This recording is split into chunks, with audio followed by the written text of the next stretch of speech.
pagi anak-anak, apa kabar kalian hari ini? Oke, Ibu harap anak-anak selalu baik-baik saja dan tetap menjaga kesehatan dan juga kebersihan. Oke, baik anak-anak, sebelum memulai pelajaran kita pada pagi hari ini, kita awali dengan doa. Berdoa mulai.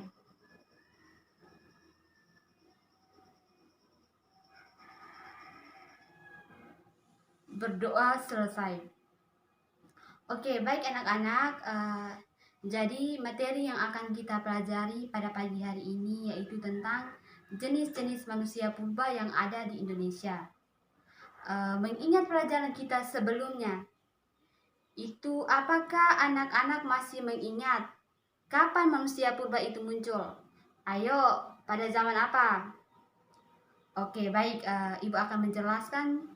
Jadi, manusia purba itu muncul pada zaman Neozoikum, tepatnya pada zaman Tersier.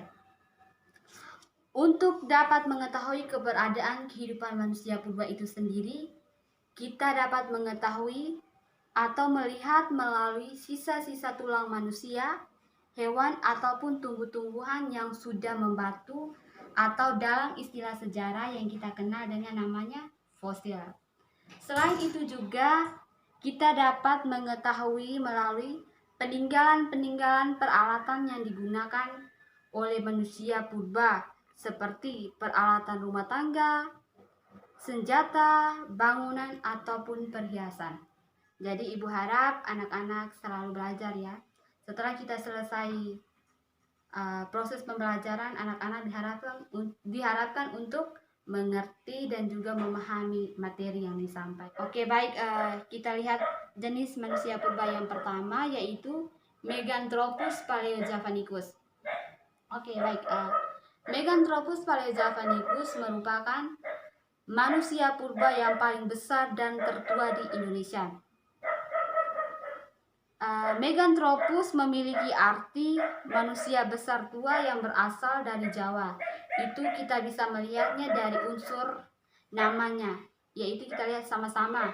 Mega yang berarti besar, Tropus yang artinya manusia, Paleo yang artinya tua, dan Javanicus yang artinya berasal dari Jawa. Jadi Meganthropus itu dapat diartikan sebagai manusia purba tertua yang berasal dari Jawa. Baik, kita lihat yang berikut. Siapa sih penemu Meganthropus paleojavanicus? Jadi, yang menemukan fosil manusia purba jenis Meganthropus paleojavanicus yaitu seorang arkeolog dari Belanda yang bernama Van Koningswa, tepatnya di Sangiran dekat Lembah Bengawan Solo pada tahun 1941. Jenis Meganthropus paleojavanicus ini juga memiliki ciri-ciri fisik atau biologis. Kita lihat sama-sama ya. Itu yang pertama, memiliki tulang pipi yang tebal. Dan yang kedua, memiliki otot rahang yang kuat. Dan yang ketiga, memiliki dagu dan memiliki hidung yang tebal. Dan yang keempat, memiliki tonjolan belakang yang tajam dan melintang sepanjang pelipis. Dan yang kelima, memiliki tulang kening menonjol. Jadi bagian tulang kening ini menonjol dan mempunyai otot kunyah, gigi dan rahang yang sangat besar dan kuat. Jadi dilihat dari ciri fisik, yang memiliki otot kunyah, gigi serta rahang yang besar, kita dapat mengetahui bahwa kehidupan pada manusia Meganthropus paleojavanicus itu mereka hidupnya berburu dan mengumpulkan makanan. Jenis makanan yang mereka makan itu antara lain tumbuh-tumbuhan dan buah-buahan. Kita masuk jenis manusia purba yang kedua yaitu jenis manusia purba Pithecanthropus atau manusia kera. Kita lihat yang pertama itu Pithecanthropus erectus atau disebut manusia kera yang berjalan tegak. Jadi Manusia purba ini diperkirakan hidup di Indonesia sejak 1 sampai 2 juta tahun yang lalu. Jadi Pithecanthropus erectus ini ditemukan oleh Eugene Du Bois di Desa Trinil, Jawa Timur pada tahun 1891. Dan fosil yang ditemukan pada saat itu adalah tulang rahang atas, tulang kaki, dan tengkorak. Adapun ciri-cirinya, yaitu kita lihat sama-sama ya. Kita lihat yang pertama, itu memiliki volume otak sekitar 750 sampai 1350 cc. Dan yang kedua, memiliki tinggi badan sekitar 165 sampai 180 cm.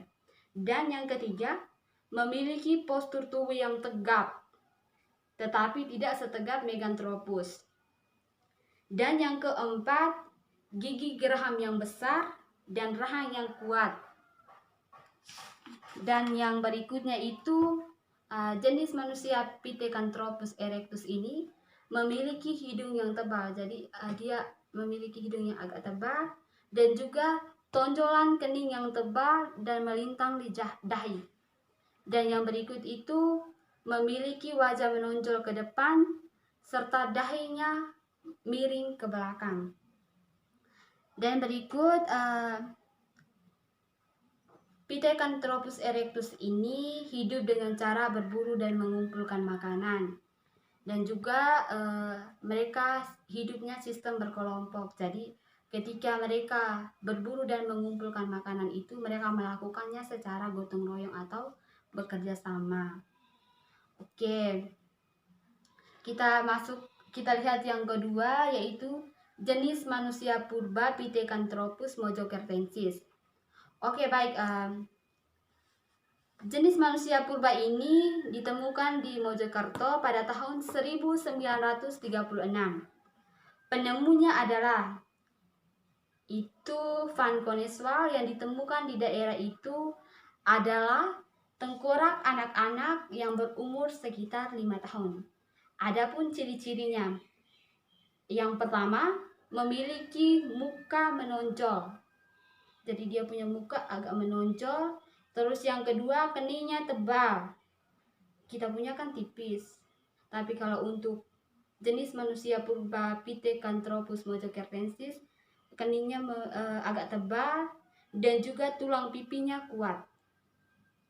Jadi mengapa Pithecanthropus mojocertensis itu dinamakan begitu? Karena ditemukan di Mojokerto, sehingga jenis manusia purba itu diberi nama Pithecanthropus mojocertensis. Terus yang ketiga kita lihat sama-sama, yaitu Pithecanthropus robustus. Siapa penemunya?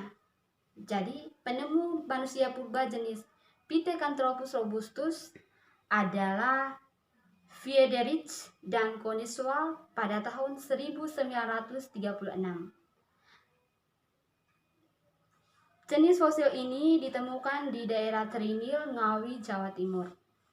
Oke, sampai di sini apakah anak-anak masih ada yang belum paham? Oke, kalau sudah paham, kita lanjut ke materi yang berikut. Kita masuk ke jenis Homo atau jenis manusia cerdas. Kita lihat yang pertama, yaitu Homo soloensis. Homo soloensis ini ditemukan oleh 3 tokoh, yaitu Van Koniswa, Terhart, dan Oppenort. Jadi Homo soloensis ini ditemukan di Ngandong, tepatnya di daerah Blora, Jawa Tengah, dan diperkirakan hidup sekitar 900 sampai 2000 tahun yang lalu. Adapun ciri-cirinya, yaitu yang pertama, bentuk tubuhnya tegak, keningnya tidak menonjol, dan inilah yang membedakan antara jenis manusia purba Homo dan jenis manusia Pithecanthropus. Jadi kalau di jenis manusia Pithecanthropus atau manusia kera itu, dia memiliki kening yang menonjol. Sedangkan di Homo soloensis ini atau jenis manusia cerdas ini, keningnya tidak menonjol. Oke, kita lihat yang berikut. Volume otak sekitar 750 sampai 1350 cc. Jadi volume otaknya juga bisa membedakan. Kita bisa membedakan kemampuan berpikir antara jenis manusia purba, Pithecanthropus atau manusia kera, dan juga jenis manusia Homo atau manusia cerdas. Kita lihat yang kedua, jenis yang kedua yaitu Homo wajakertensis.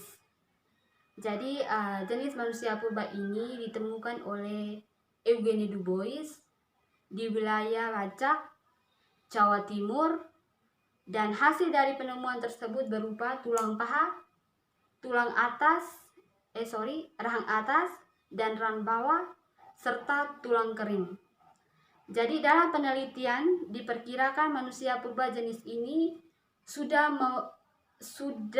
bisa membuat peralatan yang terbuat dari batu dan juga tulang, serta mereka sudah mengerti bagaimana cara memasak. Jadi tingkat kemajuan sudah agak lebih maju ya ketimbang jenis manusia kera, karena jenis manusia ini mereka sudah bisa mengolah makanan yang awalnya mentah untuk diolah sebaik-baik mungkin, seperti dibakar atau direbus untuk bisa dimakan, dan juga agar bisa melangsungkan kehidupan mereka seterusnya.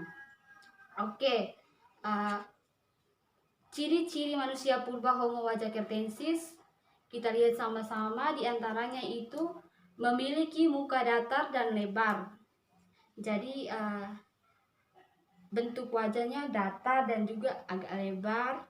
Terus memiliki hidung lebar dan bagian mulut menonjol.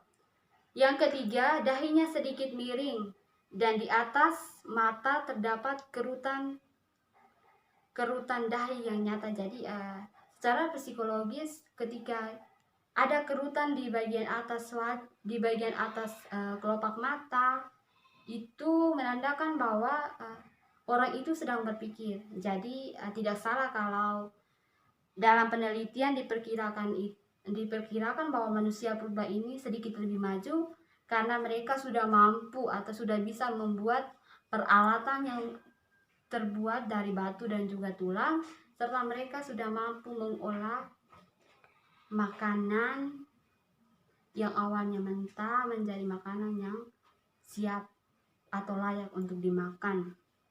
Jadi oke, kita lihat ciri-ciri yang berikut, yaitu pipinya menonjol ke samping dan juga berat badan sekitar 30 sampai 150 kg, serta tingginya sekitar 120 sampai 130 cm. Kita lihat yang ketiga, jenis Homo yang ketiga yaitu Homo floresiensis.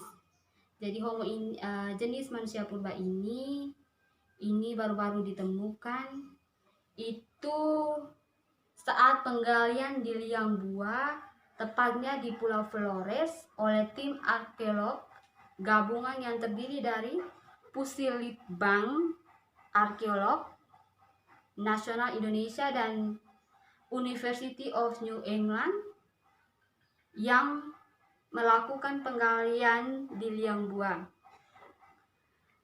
Jadi manusia purba ini diperkirakan hidup sekitar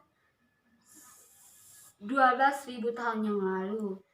Adapun ciri-cirinya, yaitu kita lihat yang pertama, kepala dan badan memiliki ukuran yang kecil.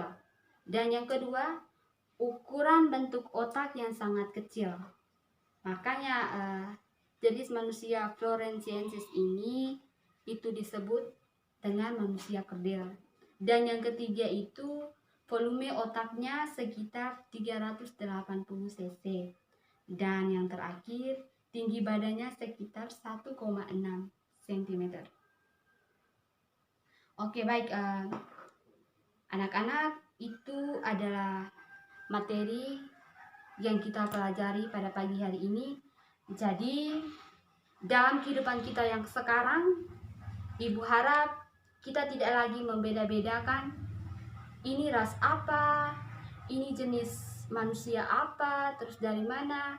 Tapi dengan belajar sejarah, Ibu harap kita bisa memahami bahwa Pada zaman dahulu ada yang kita kenal dengan istilah evolusi atau perkembangan secara lambat, entah itu teknologi intelektualnya ataupun teknologi kebudayaan, tetapi itu pada akhirnya membuat kita akan selalu berkembang. Jadi melalui proses yang panjang manusia mengalami perkembangan. Nah, menurut teori kebudayaan oleh Konchoroningrat bahwa kebudayaan adalah hasil cipta, rasa dan karsa manusia yang diperoleh dari proses belajar. Semakin kemari pada zaman modern ini, maka manusia harus lebih bisa memahami tentang tantangan hidup dan harus bisa mengetahui atau mencari jalan keluar agar bisa melewati tantangan-tantangan tersebut, agar kehidupannya dari hari ke hari semakin membaik.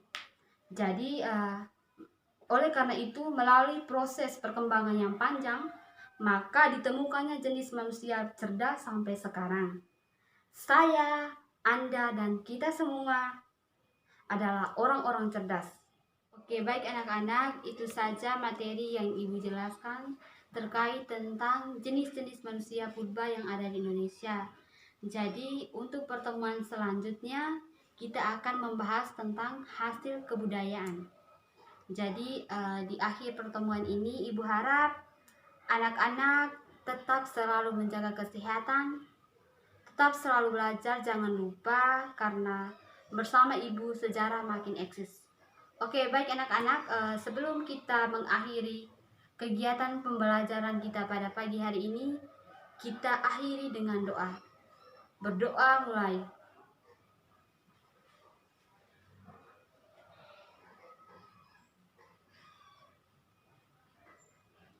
Berdoa selesai. Oke, baik anak-anak, sampai jumpa minggu depan.